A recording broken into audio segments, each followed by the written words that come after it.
If you want to know something about yourself, sit on your bed one night and say, what's one thing I'm doing wrong, that I know I'm doing wrong, that I could fix, that I would fix? You meditate on that, you'll get an answer. And it won't be one you want, but it'll be the necessary one.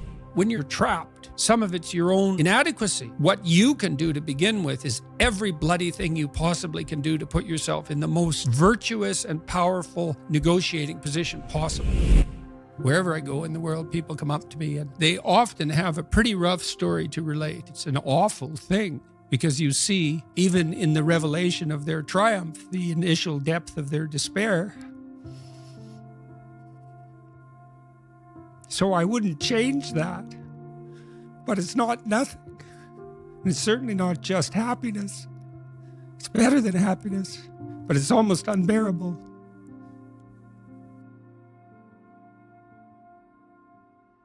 Quick one, can you do me a favor if you're listening to this and hit the subscribe button, the follow button, wherever you're listening to this podcast? Thank you so much. The conversation you guys have been waiting for. I say that because of the thousands and thousands of messages I've had since I announced that Jordan Peterson, the man himself, all the way from Canada, came here to sit in my kitchen and have a conversation with me. And what a conversation it was. One of the most moving moments in the history of this podcast takes place in this conversation. And I think the thing that people love about Jordan Peterson is his unrelenting desire to just say what he believes to be true, not what he believes to be correct, not what people want to hear, not what people will be happy to hear. And it's because of that, it's because of his pursuit of truth, that he's managed to change millions and millions and millions of people's lives. That is absolutely no understatement. So without further ado, I'm Steven Bartlett, and this is the Diary of a CEO. I hope nobody's listening, but if you are, then please keep this to yourself.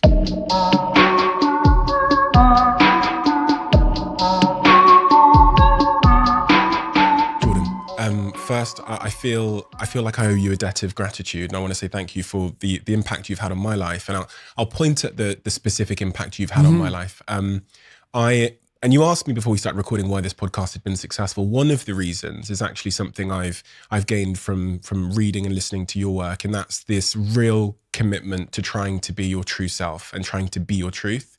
This podcast wouldn't be successful, and I wouldn't have been successful in terms of pursuing myself had I not understood the importance of truth across all facets of life and in my relationships, which was a real pivotal thing for me. And that's thanks to So what's your work. changed in your relationships as a consequence of that?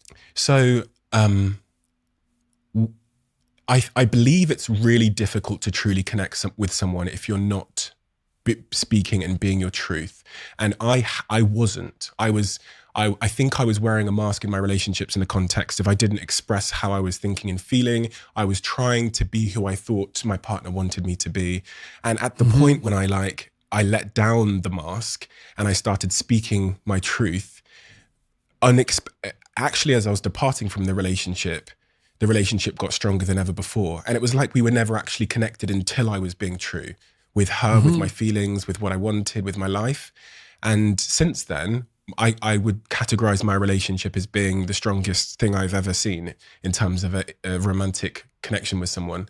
And so when you were starting to talk in your relationship in a more truthful manner, what did that mean that you had to admit? I mean, you just said that part of it was a disconnect between who you were trying to be and who you really were. So that's a persona issue, right? So you think maybe, and everyone has this proclivity to some degree, is they're deeply self-conscious and uncertain. And so instead of allowing the person they're with to connect with that underlying uncertainty and inadequacy, they act out a persona. Yeah. And then the problem is that, well, perhaps the person falls in love with that persona, but there's no real connection there. It's an artifice. And, having said that, one of the things that Carl Jung, the great psychotherapist, said about a persona is, don't be thinking that you're better off if you never formed one. So for Jung, it was a voyage from, say, undifferentiated self in infancy and so forth, through persona to authenticity. because you have to act out your ideals to some degree, right? And you also have to formulate a avatar of yourself in some sense that's a mediator between you and other people in casual social encounters. Like, you don't want to walk into the bank and have the teller tell you about his or her day when you say, "How are you doing?" Right? I mean, now and then that can happen, but generally it's too much intimacy too quickly. And so you need this functional shell. But the problem arises when that functional shell is all that there is. And then the real person underneath is just desperate and unhappy because nothing of what's being acted out reflects a true underlying reality. What is the consequence, the long-term consequence of acting? So many people, especially because of the world I live in Instagram and social media, we kind of build out these personas, and then we almost follow the implicit instructions that come with those personas. Well, that's the problem right there, is that, well, that I'm trying to get a hold of the Disney people at the moment because I want to do a lecture series on Pinocchio, because I think Pinocchio is a brilliant work of art. And if you're a puppet and an actor, and Pinocchio is both at times in that movie, both a puppet and an actor. So why an actor? Like, why is there something wrong with being an actor? Well, the first question is, well, who sets your role? And then the second question is, who's pulling your strings? So you've put on this front that is there to make you popular and sexy and desirable and to mask from yourself your own inadequacies. But that's a role. Well, who wrote it? And for what purpose? And so Jung said, for example, that we all acted out a myth, and whether we knew it or not. And, maybe you're acting out a tragedy. Maybe you're acting out Narcissus. You don't know, because you've put that on yourself in an attempt, in some ways, to deliver to people what they want, or more accurately, to look as though you're delivering to people what they want.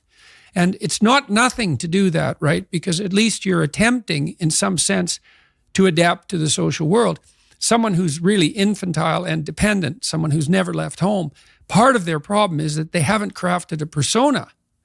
So you don't want to denigrate it entirely, but it's no substitute for the real thing. And it turns out that not only is what we want from each other the real thing, but that's also the adventure of your life. And so if you aren't truthful, and that means, unfortunately, especially at the beginning, when you start to be truthful, it means deeply coming to terms with your inadequacies in humility.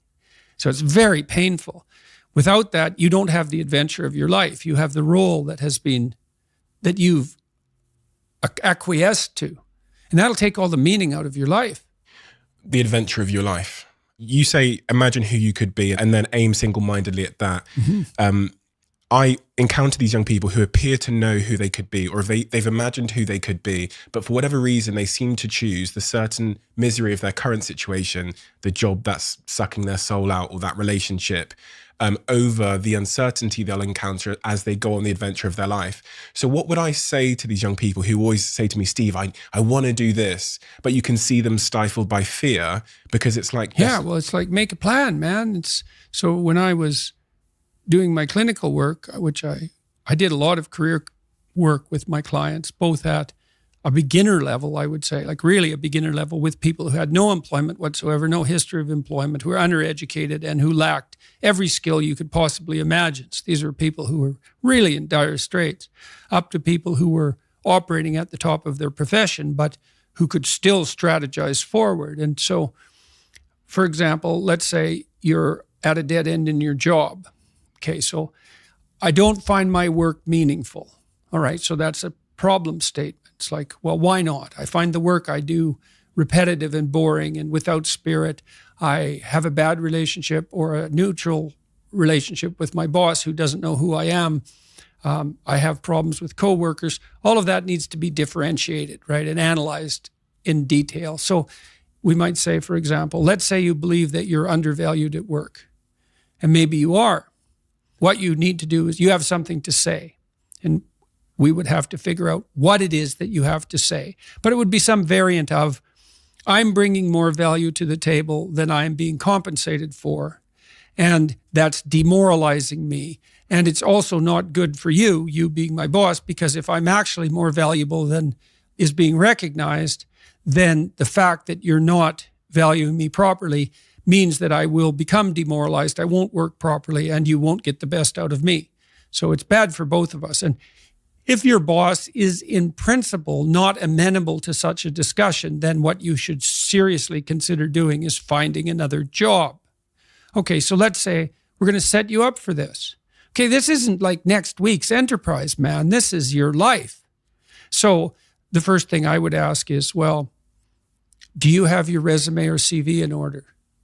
Well, I haven't typed it up for 3 years. Well, what do you think about bringing it up? Well, I'm pretty nervous about that because there's some holes in it. And, I didn't do so well in college and I'm kind of embarrassed about my resume. It's like, okay, bring it in. Let's go through it. Let's at least update it. Let's look where the holes are. Let's look at where the inadequacies are as far as you're concerned, right? This isn't my judgment. It's your judgment. Let's walk through those judgments and see if they're warranted, because maybe you're just too guilty and ashamed and self-conscious and anxious, and you're looking at your resume more critically than someone else would. And maybe there's some holes that you need to rectify. You were 2 courses away from your BA and you dropped out or something like that. Well, maybe we need 6 months to address that. And at least, even if you can't be fully educated, you could be taking some courses online. And so when you went to a new job interview and they said, what about this hole? You'd say, well, I came to terms with that 6 months ago, and in an effort to rectify it, I'm taking the following courses, and here's my plan for completion. That's a really good answer. And anyone with any sense who's interviewing will accept that as an indication that although you're not perfect, and who is, that you have a good plan and that you've thought it through. Like, that's the kind of answer that in all likelihood will cement your candidacy for the position. Okay, so now you're going to go to your boss.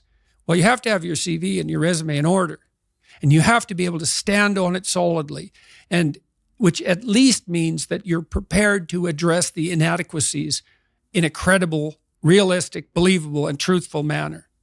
All right, now what you do is apply for like 10 jobs.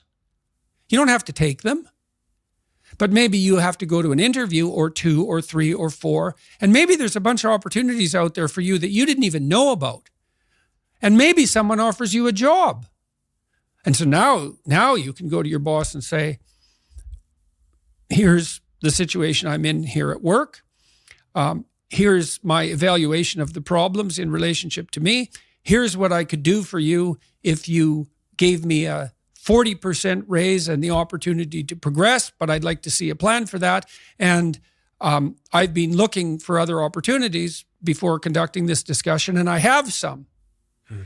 Well, then, if your boss treats you with contempt at that point and doesn't listen, then perhaps he or she is a little more narcissistic than might be optimal, and it's time to find a new job. But this isn't something you do trivially. And so when you're doubtful, say you're trapped, you ask yourself, well, why am I trapped? And that's a hard question, right? Because some of it's your own inadequacy, a lot of it. And all of the part of it that you can deal with is your own inadequacy. So even if it's unfair, even if you're hemmed in for any number of reasons, inappropriate, like ethnically predicated oppression, let's say, or maybe you're in a workplace that really is sexist in some fundamental sense. Well, that's not good. It's not just. It's not fair. It's not meritorious. All of those things. And maybe you shouldn't be there. But what you can do to begin with is every bloody thing you possibly can do to put yourself in the most virtuous and powerful negotiating position possible. And you have to think like a snake in some sense to do that. You got to get the details right. You have to be prepared to bite, and you have to have your eyes on the prize, so to speak. And people aren't taught this sort of thing ever, really. They're not taught how to negotiate. They're not taught how to goal set. They're not taught how to conceptualize appropriate success in some broad sense. In some sense, that's what the humanities are supposed to teach people. So, on that point of understanding my inadequacies or someone's inadequacies, I really believe that it's really difficult to undergo self-development if you don't have self-awareness. And I was really trying to understand from your writings how someone is to build their self-awareness. It's almost like the unknown unknown. If you don't have it, how do you build the thing? Well, I know a good exercise for that. It's like a prayer in some sense. In fact, I would say it's proper prayer. If you want to know something about yourself, sit on your bed one night and say to yourself, you got to mean this. Like, you got to be desperate. This is no game, this. It's like, my life is not everything I want it to be, and perhaps it's not everything that I need it to be. And by need, I mean my life is so unbearable that the suffering that's attendant upon that is make me nihilistic, cynical, bitter, resentful, homicidal, genocidal, unable to have a good relationship, prone to punish people for their virtues because of my jealousy, driving the proclivity to see evil everywhere except within my own heart. Like, these are problems, man. And you ask yourself, you sit on the bed and say, okay, man, I'm ready to learn something. Like, what's one thing I'm doing wrong that I know I'm doing wrong, that I could fix, that I would fix? It's like, you meditate on that, you'll get an answer. And it won't be one you want, but it'll be the necessary one, and it's often something that will point you to small things. So Carl Jung said, people in the modern world don't see God because they don't look low enough. And so imagine you're in your messy bedroom, and you're sitting on the edge of the bed trying to have an honest dialogue with yourself. And the little voice says, it's pretty disgusting in here. And you think, well, I'm way above such trivial niceties as organizing my room. It's like, well, that's pride. That's arrogance. If you're above organizing what's actually yours, how in the world are you ever going to organize anything else? And so you get on your knees and you think, well, it's time to, take a brush to the toilet. And maybe that's where you start. And that works. Like, that works. You start making those micro improvements, like real micro improvements, real on the ground, actual micro improvements to things that are wrong, you'll improve unbelievably rapidly. What you're talking about there sounds to me a lot like an overdose of arrogance and also the need for humility. Do you think the Western world suffers from arrogance because of our relative privilege and luxury that we kind of overlook? Of course. Well, that's a temptation, right? I mean, when the radical lefty types go after people for their unearned privilege, they have a point. Now, the point is, the existentialists called it thrownness, which is that's a Heideggerian term. And thrownness is the fact that we kind of experience life as if we're tossed into it, thrown into it. You're male and not female. You're Hindu and not Christian. You're tall and not short. You have an arbitrary range of talents and an arbitrary range of limitations, none of which, in some sense, you chose. It's the cards you're dealt. Now, some of those are cards of privilege. Maybe you're born intelligent. Maybe you're born symmetrical. Maybe you're born healthy. Maybe you're born into a culture where it's much easier not to be absolutely deprived. Maybe your parents are rich. And so all of that, in some sense, is unearned. Now, along with that comes a good dose of existential guilt. Because at the same time, and this is true for anyone, regardless of their cultural background, the ground we walk on is soaked in the blood of historical atrocity. And so that's on you. Because, people think, well, who's the Nazi? Well, it's the fascist, or who's the radical communist? It's the radical left-wing ideologue. And the fundamental truth of the matter is that's best dealt with as a spiritual matter, is the adversary is within, really, most profoundly. And so you have to take the responsibility for that historical atrocity onto yourself. I was talking to Guy Ritchie this week about his movie King Arthur. It's quite an interesting movie in many ways. And when Arthur, who could be the hero, takes the sword, he's so overcome by visions of his murderous uncle that he can't pick up the weapon. Well, think about that. Now, you have weapons at your disposal, but they've been used by your murderous uncle. How dare you wield them? And the answer is, maybe it's easy just to leave the sword on the ground because you do want to be responsible for atrocities going forward, and don't think you couldn't be, and don't think you might not enjoy it. And so the way you pay for your privilege is with your virtue. I mean that most particularly. You have these opportunities and this existential guilt. And the way you expiate that and atone is by doing your best to live the best possible life you can manage, to speak the truth, to treat people with respect, to abide by the principles of the dignity of the individual, and to put your house in order.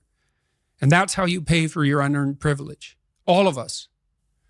And we all have our privileges and our curses, you know.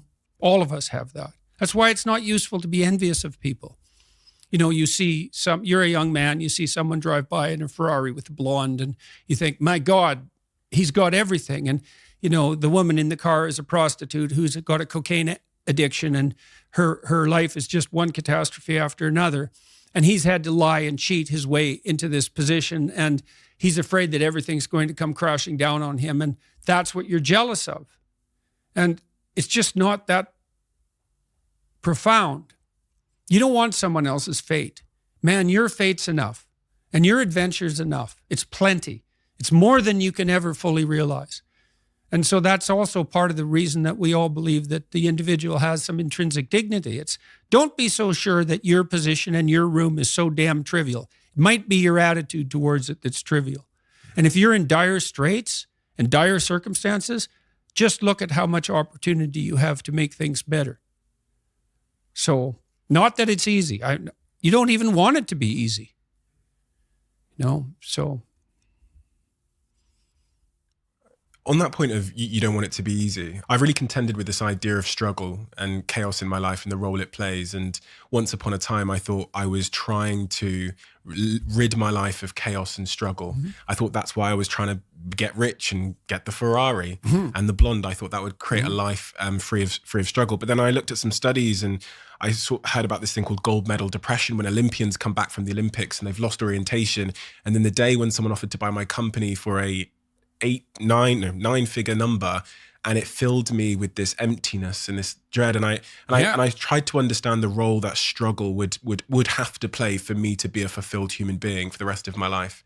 The observation with regard to your company, that's a great observation. I mean, we're built to walk uphill, and when you reach the pinnacle of the hill, you want to stop and appreciate the vision, but the next thing you want is a higher hill in the distance, because it's the uphill climb that it's from the uphill climb that we derive our value. And I mean this technically. So almost all the positive emotion we feel, especially the emotion that fills us with enthusiasm, and that's to be filled with the Spirit of God, by the way, because that's what enthusiasm means. That's experienced in relationship to a goal.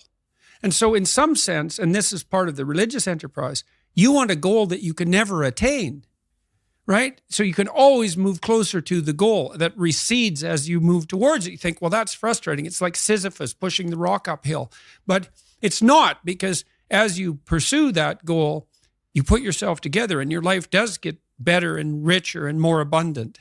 And that's why the highest levels of virtue and goal are in some sense transcendent. You want them to be above everything you're doing so you can continually move towards something that's more sublime and better. That's what you are. You're here to live, not to sleep. And the problem with the vision of Mai Tais on the beach is that, well, first of all, that's a vision of drug-induced unconsciousness. Second, it's only going to work for about a week. Third, you're going to be a laughingstock in a month and depressed and aimless and goalless. You want a horizon of ever expanding possibility. And so it does happen to people because they've staked their soul on the attainment of an instrumental goal. And it can be a pretty high order goal. It was in your case. But then you think, well, now I'm there. Now what?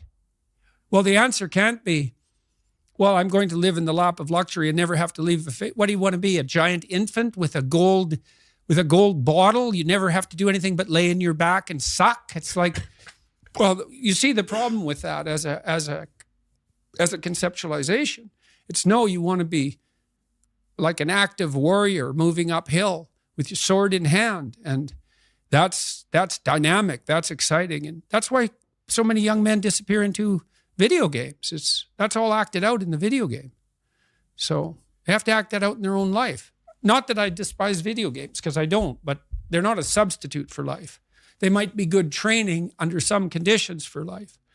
So one of the things I was also really, really keen to ask you was about the what's happened in the world over the last 2 years. One of the shifts we've seen in the business world is this move to remote working, and I hate it. And I hate it for a variety of reasons, because I feel like there's very few institutions in my life where I have a chance to meaningfully connect with people. Dating has become screens, socializing has become screens. And the office, the institution of the office in my life was one of the places, especially as a younger man, where I got to meet pretty much 90% of my current best friends and also partners. And I really worry about sitting behind a Zoom doing my work for the next 10 years. What is your take on remote working? Well, I like it and I don't like it.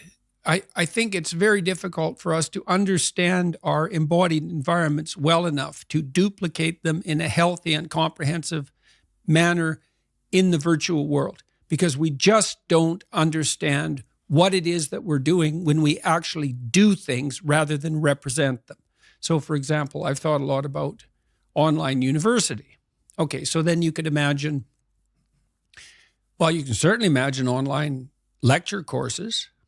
And you could say, well, the fact that they can be delivered on a large scale very inexpensively is a virtue. You can bring the knowledge to a very large number of people at a low cost. So why not do that? And so that's half the university. And then you could say, well, imagine that you generated a system of universal tests, which is possibility. And that means you could bring accreditation to everyone at a low cost as well. And that's that. University's online. But that presumes that you know what the university is, and you don't. Because, well, here's some other things the university is. A credible excuse that's socially sanctioned for young people who have not yet established a career goal to adopt an identity of upward striving for 4 years away from their parents while they meet a new group of friends. Like, that might be 90% of the university for all we know, because it's certainly, for me, for example, when I went to college, I left home when I was 17, and I left this small town I had grown up in. And in many ways, I left the peers that I had been associating with. Now, a couple of them came to college with me, so I had a toehold there. But I made an entirely different group of friends, and they were friends whose goals were quite radically different from the friends that I, let's say, in some sense, left behind. Well, the reformulation of my peer network might have been the most important part of the first part of my education. Now, I was fortunate at this place. It was called Grand Prairie College. I had 7 professors, 7, which is really good, who really loved to teach. And so I also learned a lot in the formal sense. But while I was doing that, I was also negotiating, well, how much partying do you actually do? Because 0 isn't the right amount, but every goddamn night till 3 a.m. isn't the right amount either, because you have to balance that in some sense with practicality and upward striving. And so, and how do I live with other people, my roommates? So I had one roommate who's a really good friend of mine still, and he walked 1,000 miles with me this year when I was ill, literally. So I really liked living with him because he was a tough guy, worked in lead smelters, and he was a cowboy, and he was a tough guy, 4 years older than me, about 3 years older than me. He'd come back to school after bouncing around through these like tough working class occupations, and he had his feet on the ground in lots of ways. And I really liked him as a roommate because I'd buy some groceries and then he'd buy some groceries, or I'd make dinner and he'd make breakfast. And none of that was ever explicitly negotiated. he was just very aware of this reciprocal altruism, technically. He was very good at, we were both good at tracking our mutual obligations and fulfilling them. So we had a very peaceful relationship. I lived with him for a year and then a little bit at different times and in different places. And I learned to live with a whole variety of roommates. I had many roommates. We had a kind of a frat house in the first college I went to, and I think anywhere from 6 to 20 people lived there, depending on the week. It was ridiculous. It was way too much fun, and that was also a problem. But when I look back on that time in my life, I certainly can't reduce the educational experience to virtual classes and virtual tests. That's 10% of it, and we don't know how to replicate those environments that are so formative, especially in their everydayness, because you live with your roommates. That's a 24-hour thing. And so the problem with virtualization is that we don't understand our environments well enough to be certain that we're not excluding something vital when we concentrate only on what we think conceptually is important. Now, I meet with my son pretty regularly for a project we're working on, which is an app that will teach people to write while they write and use it. So we're quite excited about this. But I meet with him virtually once a week. And it's actually very efficient. He's on the screen. We can see our project in front of us. We can do mutual editing of some of the underlying material, educational material. There's a real place for it. And I have a cottage up north in Toronto where we've set up a studio like your studio here, although ours isn't quite as impressive. But I can have an interview and discussion with anyone, anywhere in the world, even in a foreign language. And that's like unbelievably remarkable. But that doesn't mean that we know how to virtualize reality or that we should flee into it, right? And these new technologies, they're unbelievably radical and they're very hard to master. And so we all have to be careful and try to keep our feet on the ground to some degree when we're using them. So for example, now, I've really only figured this out in the last 3 months. I get up and I do a series of exercises that my wife taught me that are based in the Kundalini yoga tradition. That's real helpful. Flexibility and breathing exercises. That reduces my anxiety during the day, I would say about 25%. And then I try to reserve some time either for writing or I'm working on a number of artistic projects. And so I'm going to do one or those for a couple hours in the morning and then maybe a walk or something with my wife and breakfast. I have breakfast during all this. And then I can turn to the sort of connected world, email and the podcasts and so forth. And so there's this balance between privacy, introverted privacy, let's say, and disconnect from everyone except for my wife, and then contemplated reconnection with the virtual world. That seems to be working out pretty well. And you want to get a balance of that that's actually, to use a terrible cliche, sustainable, right? So you want to hit your projects hard, but you have to leave in that, not with entertainment, but with culture, because those are not the same thing. Entertainment is an approximation to culture. And you need to leave in that with culture. That's beauty and drama and art and all of that. And then with intimate relationships and friendships. And well, it's very difficult to get the balance of all that correct. And it's very difficult to do that virtually. So, but I certainly wouldn't forego the technology, and neither would the rest of us. It's like people complain about their phones, but they carry them with them everywhere they go. And I'm not cynical about that. The phone, it's not a phone.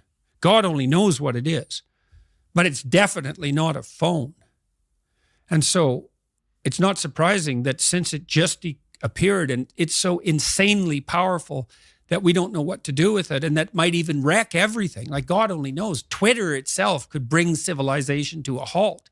We don't know how to manage the unintended consequences of our technological prowess. And that's exactly it.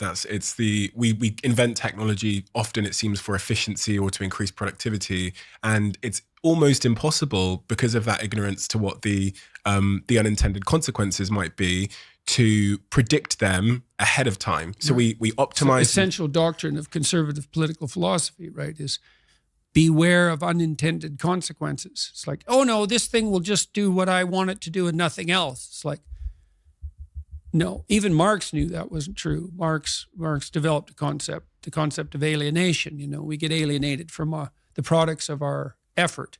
That's part of the reason he didn't like factories.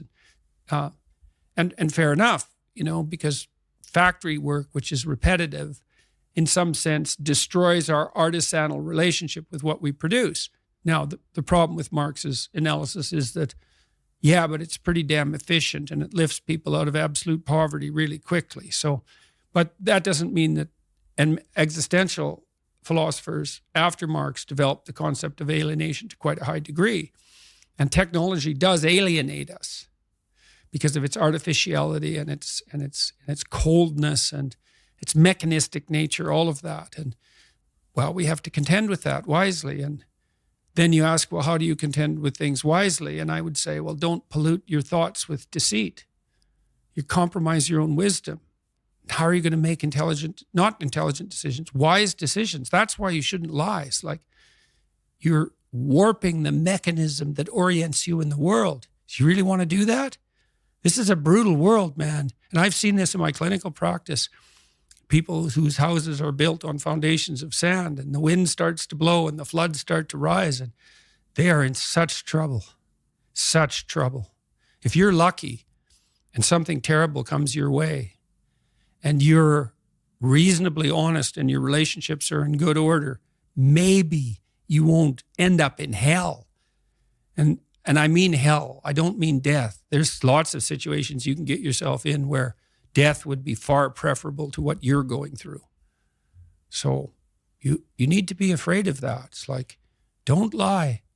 In my clinical practice, in 20 years, working with every sort of person you could imagine, I never ever saw anyone get away with anything even once. So, yeah, we're all subject, not least to the judgment of our own conscience. Try to escape from that. No one can escape from that. Over the last 2 years, the world has gone through this pandemic. For a lot of people, this is the first time, especially for a certain generation, this is the first time they've experienced such unpredictable tectonic destabilization in their lives. Like I didn't even believe society was something that could close. I didn't believe I didn't even know there was tectonic plates under my business that could shut down my business, right? And also over the last 2 years, you've undergone some really, I don't even know what the right adjective is to use to Tectonic's not bad. We'll go with tectonic then. Sure. Tectonic, unfortunate challenges, I'll say, in your life, but also, with your family. What are the lessons we learn from the pandemic and from that type of tectonic suffering about what actually matters in our lives? Well, we'll see with regard to the pandemic, because although in some sense it is in some ways over, our reaction to it is by no means over. And part of the reason that we overreacted, I would say, so precipitously to it is that we were unprepared for such things in our naivety. And then we rushed to imitate a totalitarian society in the immediate aftermath of the pandemic emergence. And that's something that everybody should think about a lot. And we're not done with all that totalitarian nonsense yet. A lot of that's driven by, fear and naivety. I mean, 50% of Democrats in the United States believe you have a 50% chance of being hospitalized with COVID, and 25% of Republicans believe the same thing. And you can point a finger at people and laugh at their ignorance, but you should really ask, why is this overestimate of that magnitude, and what does that mean in relationship to policy? And I've had conversations with people advising at the highest level of government, particularly in Canada, who've told me flat out, and they're very reliable sources, that none of the COVID policy for the last year was driven by reliance on science. It's all opinion poll. And that's really pernicious because, who's asking the questions, and how did they set up the answer, and who's answering, and in what emotional state? And so to what degree are we led by considerations of short-term propitiation of unwarranted fear. Well, that's no way for free people to live. It certainly won't work in the long run. We're already seeing tremendous supply chain disruptions and likely the emergence of an inflationary pressure that we haven't experienced since the 1970s in the aftermath of the oil shocks. And none of that has sorted itself out yet. I believe that we will conclude that our response to the pandemic caused more death and misery than the pandemic itself. And we have no end game in sight. Another thing I asked the people that I was speaking with is like, well, when is this over? Well, we don't know. Well, what would over look like? Well, we don't really know. And now what you see is this insistence on about a monthly basis that a new and radically different variant has emerged. And this viruses mutate all the time, but this virus particularly mutates. And there are small mutations and medium-sized mutations, numbers, let's say, and also effect and larger scale mutations. When is that a variant? Well, how about whenever it's convenient for the pharmaceutical companies? You think, well, that's cynical. Is it now? The biggest lawsuits in the history of the American judicial system have been levied against the largest pharmaceutical companies on a regular basis for the last 20 years. And since when has it been a proposition of the political left that pharmaceutical companies necessarily have our best interests in mind? Now, I'm not particularly cynical about pharmaceutical companies. I think they have a hard job, both in terms of research and development and marketing and sales. And they're going to do what they can to market and sell. But that doesn't mean that they are now to be the arbiters of all public policy, because our politicians are too cowardly and incompetent to do anything but devolve their responsibilities to so-called experts, domain experts. Politics is not public health. That's medicine. Politics is the art of analyzing the entire situation and charting a course forward, all things considered. And for politicians to trot out the experts and say, follow the science, just means that they've abdicated their own responsibilities. And I think it's appalling. I mean, I'm not convinced that the evidence that masks work is scientifically credible. It's certainly at least doubtful. And that's just masks. I read a paper the other day suggesting that to prevent the transmission of one case of COVID, you have to lock down 1,000 people. Like, how is that justifiable? Especially given that the mortality rate of COVID is actually quite low, unless you have a pre-existent health problem, particularly obesity, and although old age also qualifies, as it does for most diseases, but not all. And with regards to, let's say, the issue of child vaccination, it's like children have an unbelievably tiny chance of dying from COVID. I don't think there's any scientific justification for immunizing children under 12. Now, at least it's debatable, and I'm not a domain expert, although I'm a decent scientist and I know how to read the research material. And so, well, we'll see what we have to learn from these tectonic shifts underneath. And, you might ask yourself, well, was that a tectonic shift in dire physical necessity because the COVID virus was genuinely so dangerous, or was it an indication tectonically of our absolute inadequacy in the face of even a moderate existential challenge? And maybe it's a little column A and a little column B, So I have to ask the question, if we were to make your Jordan Peterson the president of the world, and these were your decisions to make, do you know what you would have done differently or in response to this virus emerging in Wuhan? I would say, well, thank you for the offer, but I declined the position. And the reason I would say that is because I think the right solution to the most serious problems is to be found at the level of the individual. So I don't think, if I wanted to pursue what I regarded as the ultimate goal, the ultimate goal for me is the encouragement of the individual. And that's not essentially a political enterprise. It's essentially a theological enterprise. And politics has to be subordinate to that. And so I've debated throughout the entire course of my life whether I would adopt a political career. It was my initial ambition when I was very young, 14, I would say. But when push came to shove at every decision point in my life, if I had to choose between working on the encouragement of the individual and pursuing a political career, I always chose the former. And that's happened every time the decision has come up. I've been approached by people in Canada to involve myself more deeply in a practical role, and also publicly as a political figure. But I'd rather do what I'm doing.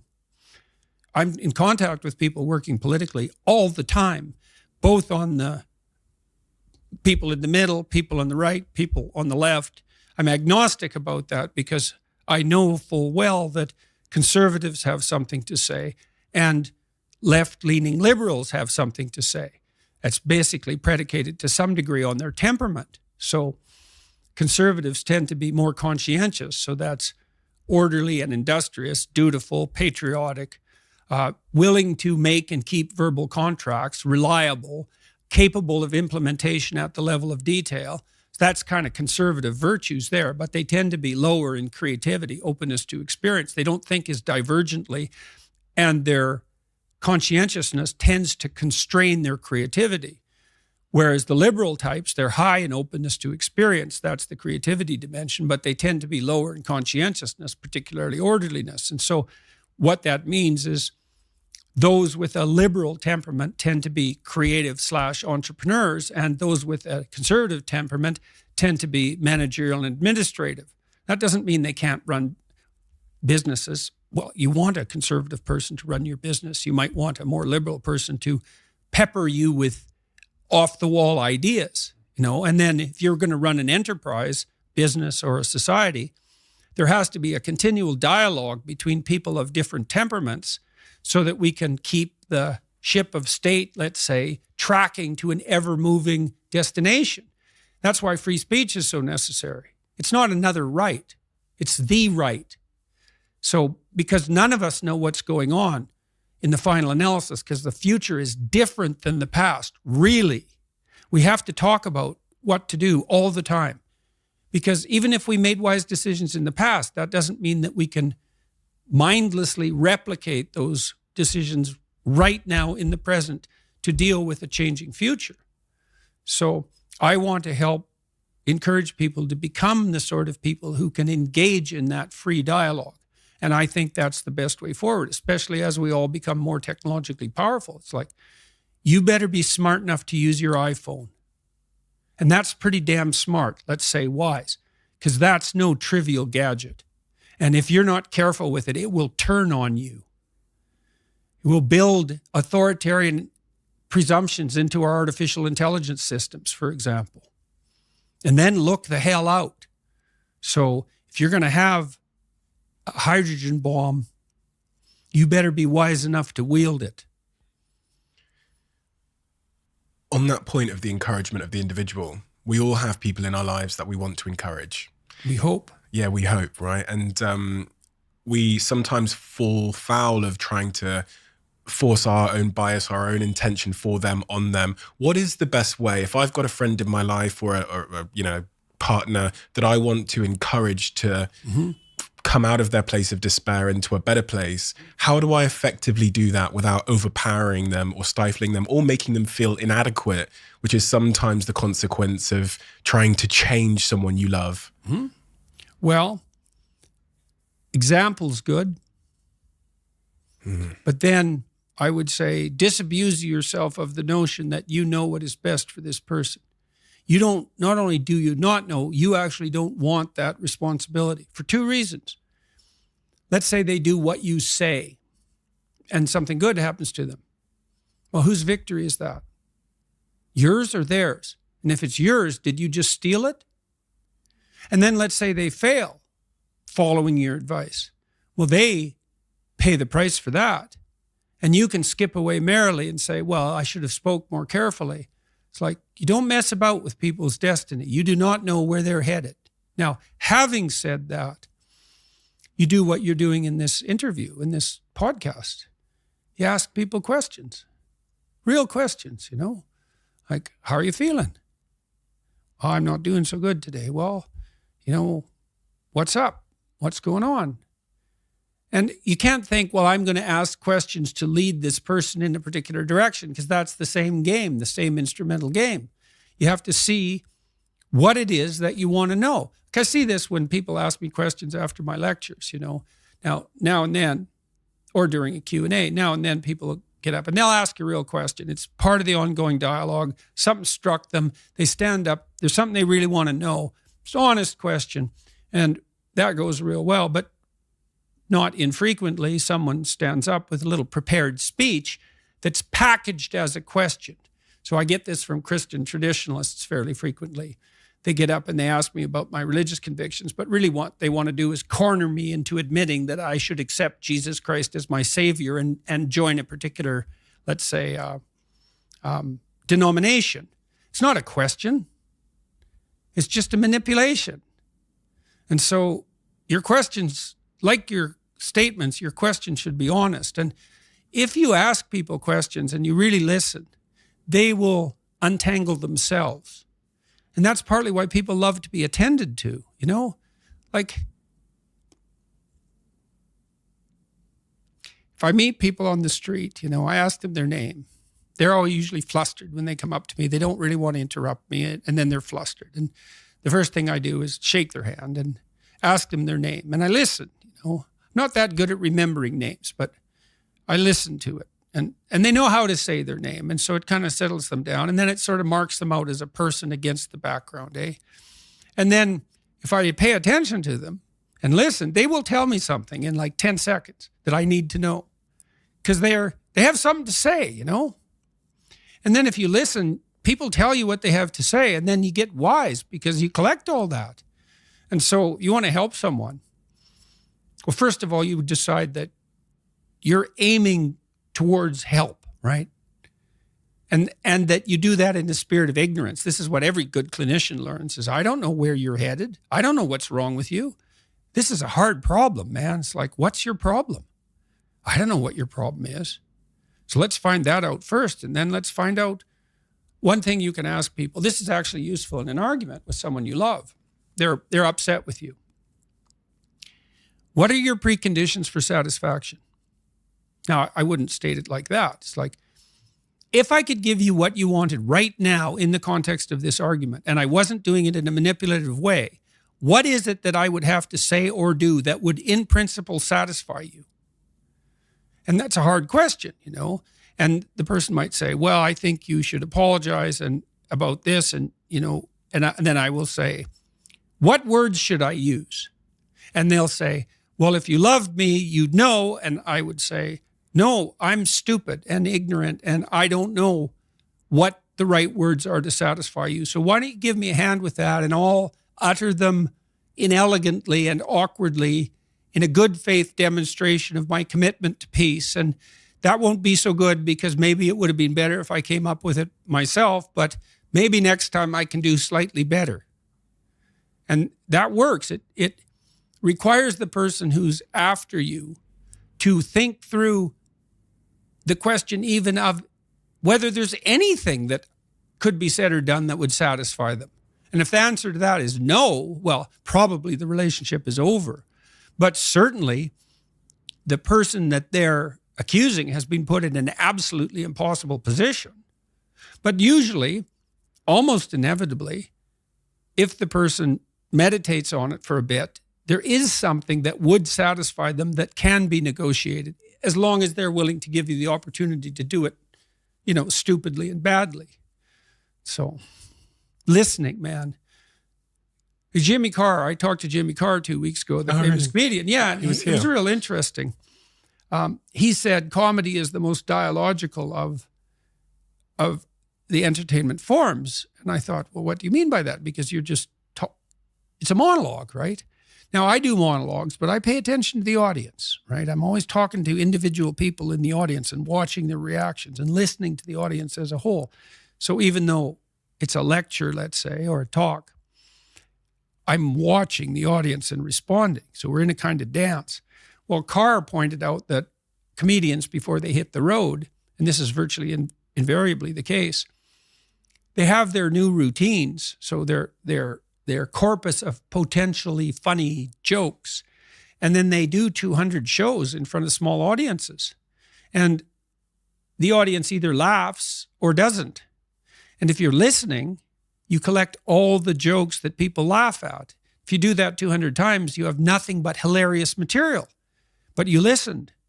And then you can go out on the road. And that was very interesting to me because humor is a mysterious phenomenon, experientially and conceptually. And it's sort of precognitive and instinctual, but it's also extremely sophisticated. And there's an element of transcendence about it, right? Because you can laugh at yourself. And that's in some sense the highest form of humor. And so it's so interesting that we can criticize and elevate ourselves at the same time, and that we find that intensely pleasurable. And so a good comedian collects ways to do that, shares them with the audience, and he's listening. And so if you want to help someone, the best way to help someone is not to give them advice, but to listen to them. So I had a guest actually come on this podcast before Jimmy Carr. Jimmy Carr was on 2 weeks ago, and we had a great conversation about happiness and the nature of happiness. And the guest before Jimmy Carr wrote in my diary, which is a tradition we have now where all the guests that come on write a question for the next guest. So there is a question in there for you. But the guest wrote a question which changed his life, which is, are you happy? And I, from reading your work and understanding your position on happiness and it not being the thing to aim for, which really struck me because I thought, I thought life was the North Star of our lives was to try and be happy. I guess my question is, I was going to ask you that question. Aim to be good and pray for happiness. So the question I was going to, is pretty much that is, what is a better question for me to ask you if I'm checking in on you? Because we asked that question with good intentions. Are you happy? What's a better question for me to ask Jordan Peterson? How are you doing? How are you doing? How are you doing?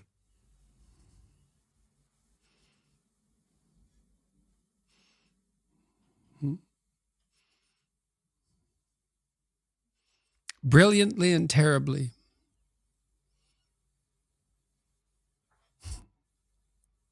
That's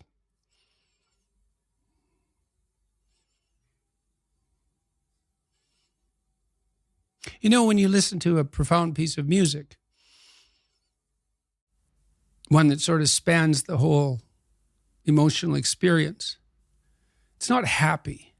Happy is elevator music, and probably you just shouldn't listen to that at all, right? And you think, why? Well, it's harmless, it's treacly, it's sweet, it's simple, it lacks depth, it's shallow, that's a problem.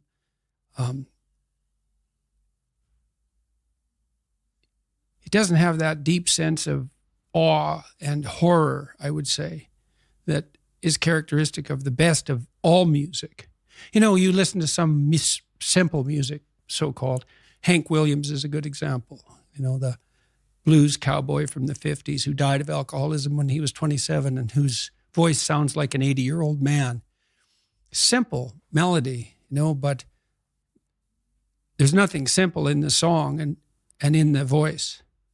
It's deep, it's like the blues. It's like black blues in the States from the 20s, and this was certainly influenced by that tradition. There's this admission of a deep suffering at the same time as you get the beautiful transcendence of the music. And that's meaning, that's awful in the most fundamental sense, but you need an antidote to suffering, and it has to be deep. And deep moves you tectonically, and it's not a trivial thing. But that's better than happiness. And maybe if you're lucky while you're pursuing that and while you're immersed in it, you get to be happy, and you should fall on your knees and be grateful for that when it happens. It's a gift. It really is a gift. And it comes upon you unexpectedly, your happiness, But you aim to climb uphill to the highest peak you can possibly envision. And that's better than happiness. Which I guess is a credit to the research that's been done. What you're saying is that the treatments we have still today are horrific. Yeah, and the survivals are not that much greater. It's not like you're getting massively longer survivals. Yeah, and I I have to preface that these stats might not be right because this is AI we're dealing with here. Yeah. But there's a 5%, for example, with breast cancer between the 1990s and 2010, there's just a 5% difference In overall survival. in overall survival. Okay, so your survival, your overall survival is 2.5 to 3 months greater. I don't actually have those stats in No, front but of me. that's the evidence, the papers that we're looking at. So how do we prevent this then? I'm 32 years old now. So I want to make sure that I live my life in such a way that I limit my chance of cancer. One of the things I always reflect on is the fact that many of the people that I know that have got cancer, breast cancer or other forms of cancer, appear to be remarkably healthy. Yeah, always at the beginning. They not always, but many times the person comes in, geez, I just was diagnosed with cancer. I didn't know I had it. I didn't feel bad. And then all of a sudden you get treated and they look like death warmed over. But I'm saying, like, how can healthy people be getting cancer if there's this sort of central? Well, because as I said, and we're seeing this. I'm seeing it in my own. I'm getting more and more emails from young people in their 30s, late 20s, 30s, early 40s, like with colon cancer, breast cancer, and all these kinds of things. But look at our diet and lifestyle situation today. Those things that I'm talking about: lack of exercise, a lot of stress, poor sleep, bad food, all of this kind of stuff impacting parts of our bodies. So what do we do about it, though? Know about it.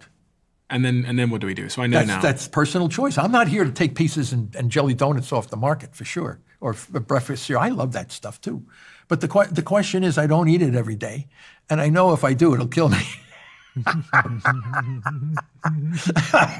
So yeah, skipping meals, water only occasionally. There's a lot of things you can do to keep your mitochondria healthy. Okay, so tell me what those things are. I just exercise. You look like you're a pretty healthy guy. Yeah, I go to the gym. You don't and look work out. morbidly obese to me. Not yet. Not yet. Well, that's important because you don't ever want it yet. We won't be in America too long, so my Yeah, chances. well, and listen, it's not just the United States. We were kind of like the first ones to plow that field.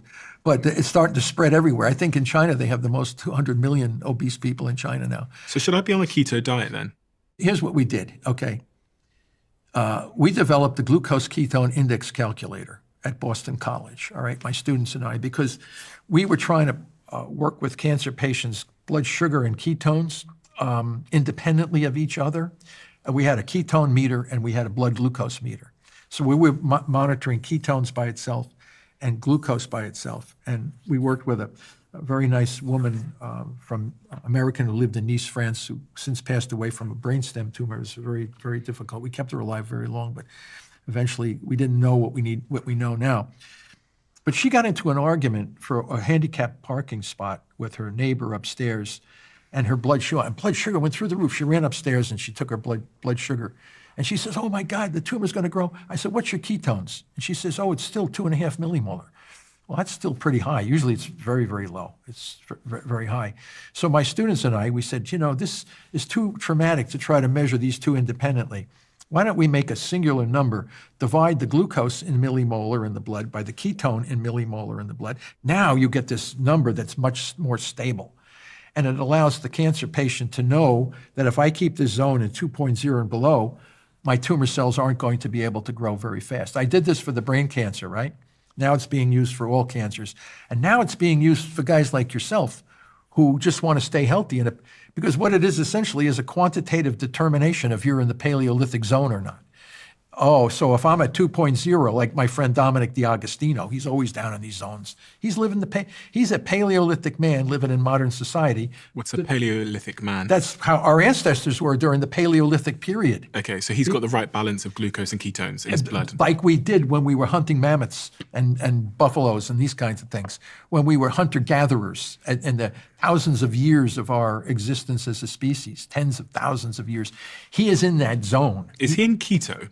Yeah, well, that's what the low GKI is. That means you're at a level of keto. Okay. Now, yes, he doesn't eat a lot of carbohydrates in his diet. He eats leafy vegetables and a lot of meat and this kind of thing, sparingly on fruits.